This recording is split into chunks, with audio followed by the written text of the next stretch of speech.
Unacademy. Let's crack it.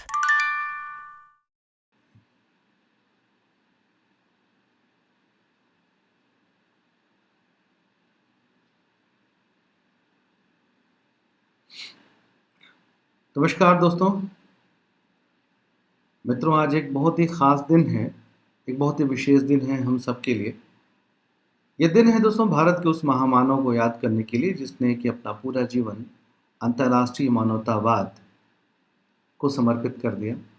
ये दिन है दोस्तों उस महान विभूति के लिए जिन्होंने कि अपनी कालजयी रचनाओं, अपनी प्रतिभा, अपनी सामाजिक सेवाओं तथा अपनी अ, सांस्कृतिक अपने साहित्यिक योगदान की वजह से भारत को भारत को उसने विश्व में एक नई पहचान दी, एक नई बुलंदी पहुंचाई दोस्तों। उस महान गुरुदेव को, उस महान व्यक्तित्व जिनका नाम गुरुदेव या फिर यूं कहें कि जिन्हें रविन्द्रनाथ टैगोर के नाम से जाना जाता है, उन्हें याद करने का समय है।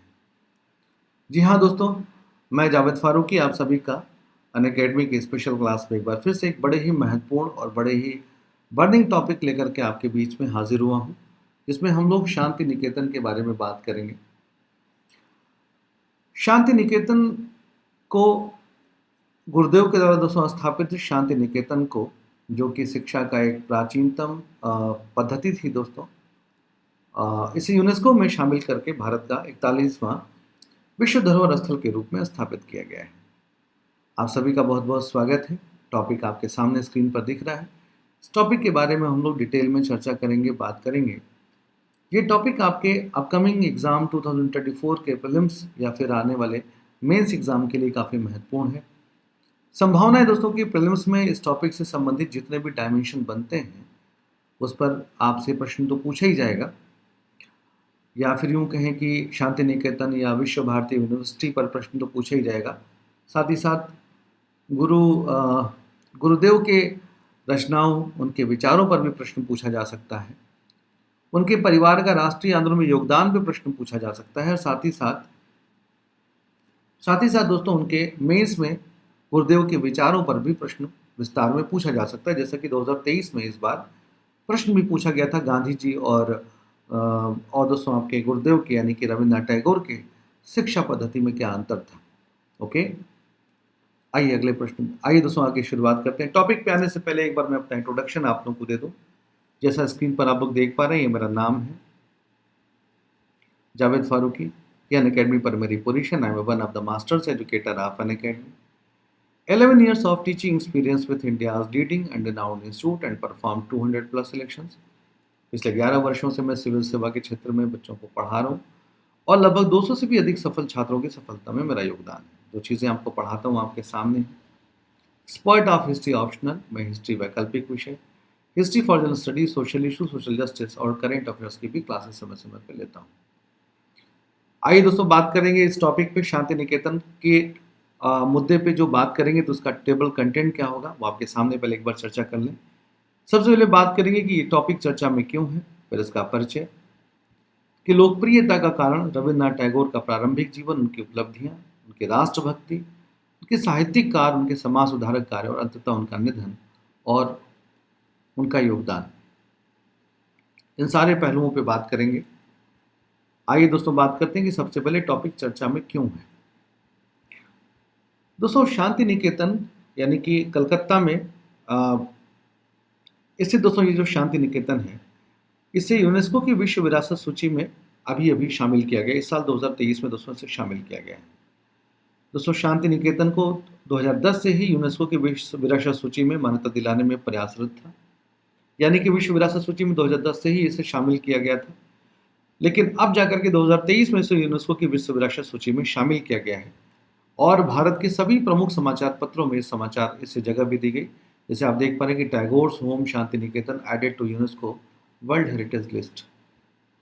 ओके, आप देख सकते हैं कि 2023 की डेट भी दोस्तों दिख रही है, सितंबर 18 2023 की डेट भी है। तो यानी कि ये रिसेंटली ही अभी इसमें शामिल किया गया है दोस्तों यूनेस्को की विश्व विरासत सूची में। दोस्तों आपको बताते चलें कि यूनेस्को यूएनओ यानी कि संयुक्त राष्ट्र संघ की एक सांस्कृतिक संस्था है जो दुनिया भर में फैले हुए सांस्कृतिक स्थलों और प्राकृतिक स्थलों और सांस्कृतिक स्थलों को विरासत के तौर पे संरक्षित करती है, उसको एक पहचान दिलाती है और उसके बचाव के लिए, उसके संरक्षित के लिए भरपूर प्रयास करती है दोस्तों। तो यूनेस्को का ये काम है। आइए इस टॉपिक के बारे में आगे चर्चा करते हैं। दोस्तों, शांति निकेतन की स्थापना इनके पिताजी देवेंद्रनाथ टैगोर जी, यानी कि गुरुदेव के पिताजी देवेंद्रनाथ टैगोर जी ने इसकी स्थापना करी थी। जब उन्होंने इसकी स्थापना की तब इसका नाम भूवडांगा रखा था दोस्तों। देवेंद्रनाथ टैगोर द्वारा इसका नाम बदल करके, पहले इसकी जब स्थापना तो भूवडांगा था, देवेंद्रनाथ टैगोर ने इसका नाम बदल करके शांति निकेतन किया था। इस प्रकार से इस संगठन की स्थापना का श्रेय जो जाता है वो देवेंद्रनाथ टैगोर और गुरुदेव दोनों को मिल करके, रविन्द्रनाथ टैगोर दोनों लोगों को मिल करके जाता है दोस्तों।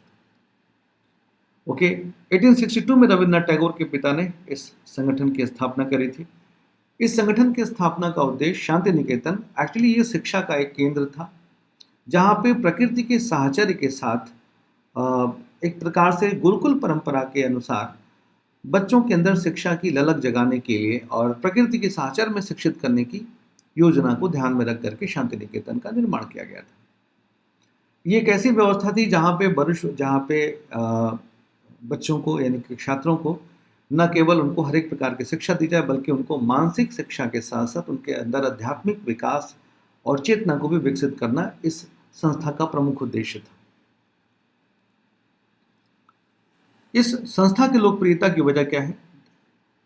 एक्चुअली दोस्तों, इस संस्था में जैसा मैंने अभी बताया कि इसको प्रकृति के बीच में, यानी कि एक बड़े उद्यान के बीच में, बागीचे के बीच में एक घर बनाया गया है दोस्तों, जहाँ पे बच्चों को शिक्षित किया जाता था, प्रकृति के साथ जोड़ करके उनको अंदर बहुत सारे गुणों का विकास करते हुए उनके अंदर उनको शिक्षित करने की योजना बनाई गई थी। ध्यान के लिए अनुकूल वातावरण, टैगोर द्वारा यहाँ पर स्वयं टैगोर जी के द्वारा भी यहाँ पर कई महत्वपूर्ण रचनाएं की गई, साहित्यिक पुस्तकों की रचना की गई। रविन्द्रनाथ टैगोर, और ये पर्यटन की दृष्टि से महत्वपूर्ण तो ही है, ब्रह्मचर्य आश्रम मॉडल के आधार पर विद्यालय की स्थापना की गई थी, जैसा मैंने अभी आपको बताया, जो आगे चल करके यही शांति निकेतन आगे चल करके भारतीय विश्वविद्यालय के रूप में भी विकसित हुआ है।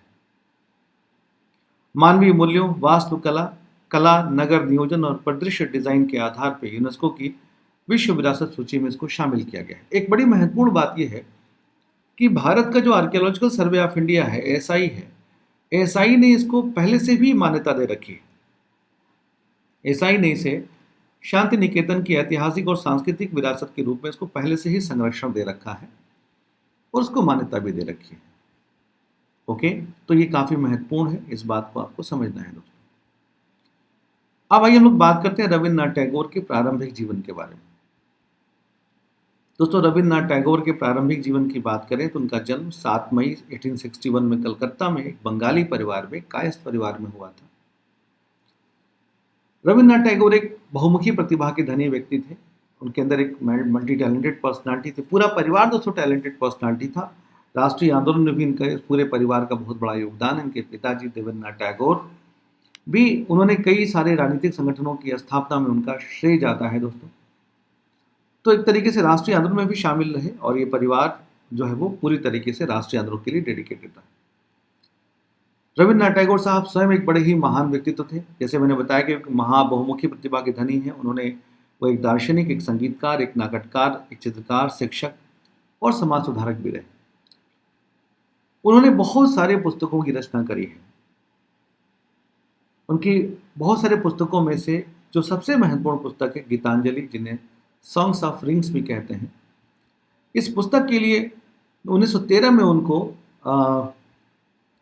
साहित्य में नोबेल पुरस्कार के लिए सम्मानित किया गया। सबसे महत्वपूर्ण बात यह है दोस्तों कि ऐसा पुरस्कार प्राप्त करने वाले वो पहले एशियन व्यक्ति बने दोस्तों, पहले एशियाई व्यक्ति बने। इसके पहले तक एशिया में किसी भी व्यक्ति को नोबेल लॉरेट नहीं मिला था दोस्तों। किसी एशियाई मूल के व्यक्ति को, मतलब या एशियाई व्यक्ति को नोबेल लॉरेट नहीं मिला था। ये बड़ी बात है। आगे चल करके 1915 में ब्रिटिश किंग जॉर्ज फिफ्थ जो थे, उनके द्वारा उनको नाइटहुड की भी उपाधि से सम्मानित किया गया था। लेकिन इनकी जो राष्ट्रभक्ति की उपलब्धियां हैं दोस्तों, भले 1915 में उनको नाइटहुड की उपाधि से सम्मानित किया गया हो, लेकिन 1919 के जलियांवाला बाग हत्याकांड में के बाद उन्होंने सरकार से नफरत करते हुए, सरकार से घृणा करते हुए उन्होंने नाइटहुड की उपाधि त्याग दी। यानी कि सरकार के इस अमानवीय कृत्य से नाराज होकर के, दुखी होकर के उन्होंने नाइटहुड की उपाधि सरकार को वापस कर दी थी।